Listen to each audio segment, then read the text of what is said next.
کی طرف سے تشریف لائے۔ یہ دونوں رو رہے تھے تو وہ بھی ان کے ساتھ رونے لگے اور فرمایا کہ یہ کیسی مصیبت ہے جس کی شدت اور بدبختی نے تمہیں تباہ کر دیا۔ اور پھر فرمایا کہ اللہ تعالیٰ نے تم دونوں کو دو باتوں کا اختیار دیا کہ یا تو دنیا کے عذاب کو قبول کر لو اور آخرت میں اللہ کی مرضی پر چھوڑ دو۔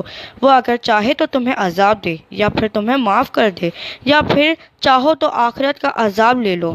اور یہ بھی جان لو کہ دنیا ختم ہو جائے گی اور آخرت ہمیشہ رہے گی، اور اللہ تعالیٰ اپنے بندوں پر ترس کھانے والا مہربان ہے۔ تو ان دونوں نے دنیا کے عذاب کو اختیار کر لیا اور یہ کہ آخرت میں اللہ کی مرضی پر منحصر ہوگا۔ حضرت معاذ کہتے ہیں کہ وہ دونوں بابل فارس میں زمین کے نیچے ایک غار میں پہاڑوں کے درمیان لٹکے ہوئے ہیں۔ انہیں صبح و شام عذاب دیا جاتا ہے، اور جب فرشتے یہ کچھ دیکھتے ہیں تو بیت